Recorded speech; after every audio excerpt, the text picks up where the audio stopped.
मैं आपका economics study coach और मैं आज आप लोगों को द प्रोड्यूसर इक्विलिब्रियम जो कि हमारा चैप्टर है जो कि कॉस्ट और रेवेन्यू के जस्ट बाद आता है, आज हम उसको समझेंगे। और ये चैप्टर वैसे तो ज़्यादा इसमें कॉन्सेप्ट वगैरह नहीं है, मगर आपको इसके लिए कॉस्ट और रेवेन्यू दोनों को कंप्लीट करना पड़ेगा, उसके बाद ही आप अच्छे से समझ पाओगे।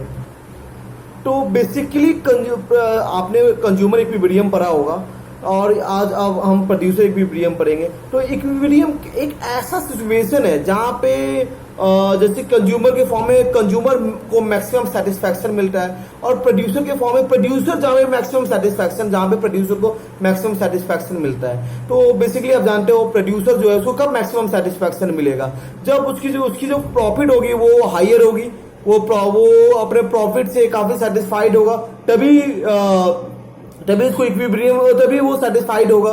तो प्रोड्यूसर इक्विलिब्रियम एक ऐसा सिचुएशन जहाँ पे जहाँ प्रोड्यूसर है वो सेटिस्फाइड है और वो जो प्रोडक्शन करेगा वो स्पेसिफिक उसी पार्टिकुलर यूनिट पे प्रोड्यूस करेगा जहाँ पे उसको इक्विलिब्रियम मिल रहा है, उससे ज्यादा वो प्रोडक्शन करना भी नहीं चाहेगा, उससे ज्यादा प्रोडक्शन वो करना भी नहीं चाहेगा। तो इसमें बेसिकली क्या होता है, प्रोड्यूसर बेसिकली आप जानते होंगे, और ये जो भी सेलर्स या प्रोड्यूसर जो भी होते हैं वो चाहते हैं कि हमें हमारा जो कॉस्ट हो वो कम हो और हमें रेवेन्यू ज्यादा है। कॉस्ट में समझाना चाह रहा, कॉस्ट वो बेसिकली वो होता है जो कि मतलब हमारा एक्सपेंस होता है, रेवेन्यू जो उनका इनकम होता है, ठीक है। तो एक ऐसा पोजीशन जहाँ पे रेवेन्यू मैक्सिमम हो और जो कॉस्ट हो वो काफी मतलब मिनिमम हो,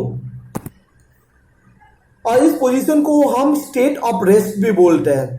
तो आप इसे समझ गए, तो जहाँ पे कॉस्ट काफी ज्यादा हो, कॉस्ट काफी कम हो, सॉरी, और रेवेन्यू काफी ज्यादा हो, जहाँ पे प्रोड्यूसर को मैक्सिमम सेटिस्फैक्शन मिले, तो उसको हम तो उस पोजीशन पे जो प्रोड्यूसर है वो मतलब कि उनको ज्यादा से ज्यादा सेटिस्फैक्शन मिलेगा।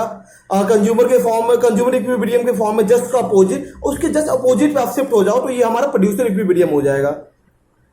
इसलिए इसको हम बोलते हैं स्टेट ऑफ रेस्ट भी, क्योंकि प्रोड्यूसर इससे ज्यादा प्रोड्यूस नहीं करना चाहता, क्योंकि इससे ज्यादा वो जैसे वो प्रोड्यूस कर रहा है तो उसको उसकी जो कॉस्टिंग है उसकी कॉस्ट ज्यादा हो रही है इंक्रीज, तो वो चाह रहा है वो एक पार्टिकुलर पॉइंट पे वो रहना चाहता है, इससे ज्यादा वो ना प्रोड्यूस करना चाह रहा है, प्रोड्यूस से ज्यादा वो प्रोड्यूस नहीं करना चाह रहा है। तो वो एक स्पेसिफिक पॉइंट पे जहां तक वो प्रोड्यूस कर चुका है तो वहीं पे वो रहना चाह रहा है। अब डिटर्मिनेंट्स, और अब हम उसको देखेंगे कि इसको हम कैसे मतलब कि कैलकुलेट करते हैं। तो बेसिकली पहले तो दो मेथड था, टोटल रेवेन्यू और टोटल कॉस्ट अप्रोच, और मार्जिनल रेवेन्यू और मार्जिनल कॉस्ट अप्रोच। मतलब बेसिकली आपके सिलेबस से, जो स्टैंडर्ड 12 के सिलेबस से total cost and total revenue को हटा दिया गया है, तो उस पर अभी हम डिस्कस नहीं करेंगे ज़्यादा। तो अब हम टोटल मार्जिनल कॉस्ट और मार्जिनल रेवेन्यू पे ही डिस्कस करेंगे। अब मार्जिनल रेवेन्यू और MCMR अप्रोच में भी दो केस हम देखेंगे। आपको पता है perfect, in case of perfect competition और in case of imperfect competition. आपको पता है परफेक्ट कंपटीशन में जहां पे क्या होता है, परफेक्टली एक दूसरे के पे परफेक्टली डिपेंडेंट होता है, मतलब कि अगर एक भी प्राइस कम कर दिया तो उसको मार्केट से आउट होना पड़ता है। जहाँ पे बहुत ज्यादा ही कंपटीशन हो, परफेक्ट वर्ड से आपको समझ में आ रहा हो, जहाँ पे परफेक्ट कंपटीशन हो, बिल्कुल कोई ना इसमें प्राइस कम कर सकता, तो इसमें प्राइस बेसिकली हमारा जो होता है वो कांस्टेंट होता है। क्योंकि बेसिकली क्या होता है, आप देख सकते हो कि जैसे कि मान के चलो मिल्क ब्रांड हो गया, आपने सुधा का देखा होगा, मिल्क जो कि वेस्टर्न पार्ट ऑफ कंट्री में मदर डेयरी का हमारा मिल्क आता है, अमूल का आता है। तो बेसिकली इनका प्राइस जैसे कि टोन मिल्क, तो दिल्ली की अगर बात करूँ तो टोन मिल्क यहाँ पे मदर डेयरी का भी 21 का आएगा आपको, तो सुधा का भी 21 का आएगा, तो और आपका जो अमूल का उसका भी 21 का आएगा, और भी किसी ब्रांड का है तो वो भी 21 है, क्योंकि ये लोग एक दूसरे परफेक्टली रिलेटेड है। तो इसमें क्योंकि एक भी छोटा चेंजेस में लाने से उसका जो छोटा चेंजेस वो प्राइस में लाएगा वो मार्केट से आउट हो जाएंगे। तो इसलिए बेसिकली इसमें प्राइस जो होता है परफेक्ट कंपटीशन में कांस्टेंट होता है। और ये हो गया हमारे की, और दूसरा क्या होता है कि जो इसमें मार्जिनल रेवेन्यू और जो मार्जिनल कॉस्ट है उनको मतलब वो दोनों को इक्वल होना चाहिए। मार्जिनल रेवेन्यू और मार्जिनल कॉस्ट वो दोनों सेम रहेगा, तभी प्रोड्यूसर को इक्विलिब्रियम मिलेगा। और marginal cost should be rising, तो मार्जिनल कॉस्ट है वो राइज वो इंक्रीज होना चाहिए। एक परफेक्ट कंपटीशन का आप एक क्वेश्चंस कर लेना, क्योंकि मुझे वीडियो में वो क्वेश्चंस देने में एक मतलब आ नहीं रहा है कैसे मैं वीडियोस में आपको क्वेश्चंस दिखाऊं। तो ये क्वेश्चंस आप कर लेना परफेक्ट कंपटीशन का। हो सकता है मैं आपको क्वांटिटी भी आपको बता देता हूँ।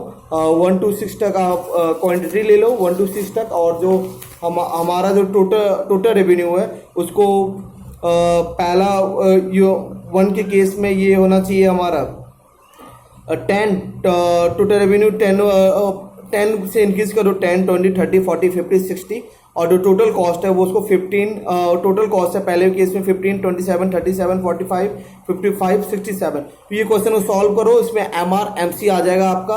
उसका जो डायग्राम बनता है वो डायग्राम बनता है, और जो इसमें जो प्राइस है वो प्राइस जो कांस्टेंट रहेगा, जो डायग्राम पे टच करेगा तो वहाँ पे आपको marginal revenue equal to marginal revenue equal to marginal cost वहाँ पे आपको दिख जाएगा। दूसरा केस आता है in case of imperfect competition. तो बेसिकली आपको इनपरफेक्ट कंपटीशन नहीं पता होगा, अगर आपको अब भूल रहे होगे या कंफ्यूज हो रहे होगे तो आपको मैं बता देता हूँ। इनपरफेक्ट कंपटीशन एक ऐसा मतलब कि ऐसा कंपटीशन होता है जहाँ पे ऐसा नहीं होता है कि मतलब कि किसी के चेंजेस करने से लड़ाई हो जाए या ऐसा कुछ हो जाए, ठीक है। तो बेसिकली क्या होता है इनपरफेक्ट कंपटीशन में, मान के चलो आप देखते हो सब्जीज वगैरह जहाँ पे आप लेने जाते होगे तो इसमें क्या होता होगा, कोई अगर आप 1 kg ले रहे होगे प्याज वगैरह तो वो बता देंगे 1 kg आपको 20 रुपये में मिलेगा। तो आप बोलोगे अच्छा जी 2 kg, तो बोलेंगे 40 में मिलेगा। बोले अगर मैं 10 kg लूँ तो और 20 रुपये में kg मिला तो आपको 200 रुपये बोलना चाहिए। तो बोलेंगे नहीं बाबूजी आप 180 रुपये दे दो। तो आप देख रहे हो तो ज़्यादा लेने पे वो कम हो जाता है। तो बेसिकली ये हो गया हमारा इम्परफेक्ट कंपटीशन, जहाँ पे मतलब कि प्राइस जो है वो चेंजेस होते रहता है। चेंजेस आप देखते हो हमारे day to day life activities में भी बहुत जगह पे आप ऐसा जाते हो जहाँ पे परफेक्ट कंपटीशन आप देखते हो कि मिल्क का मैंने एग्जांपल लिया, इम्परफेक्ट कंपटीशन आप सब्जी वगैरह लेने जाते होगे तो वहाँ पे थोड़ा चेंजेस प्राइस का चेंजेस होता है क्वांटिटी के कारण। तो ये हमारा इम्परफेक्ट कंपटीशन हो गया। और इसका केस भी वही होता है, इसमें वही है MR equal to MC, margin revenue equal to marginal cost, और MC शुड बी राइजिंग। और तो दूसरे केस में MC should be rising. Price इसमें बस एक ही डिफरेंस हो गया कि प्राइस जो है इसमें चेंजेस होगा। तो आप ये टॉपिक मैं यहीं तक एंड कर रहा हूँ। तो बेसिकली आपका काम क्या होगा कि आप ये दोनों का एक क्वेश्चन आप सॉल्व कर लो। एक क्वेश्चन सॉल्व करने के बाद इम्परफेक्ट कंपटीशन परफेक्ट कंपटीशन का डायग्राम आप ड्रॉ करो तो आपको समझ में आ जाएगा अच्छे से। अभी होपफुली यहाँ तक जहाँ तक मैं वीडियो अपलोड कर रहा हूँ वहाँ तक आपको ये प्रोड्यूसर की वीडियो अच्छे से समझ में आ गया होगा। आप जरूर कमेंट करना और लाइक भी करना और लोगों में शेयर भी करना, जो नीडी है जिनको ज़रूरत है उनके बीच में भी शेयर करना। Thank you for watching my video.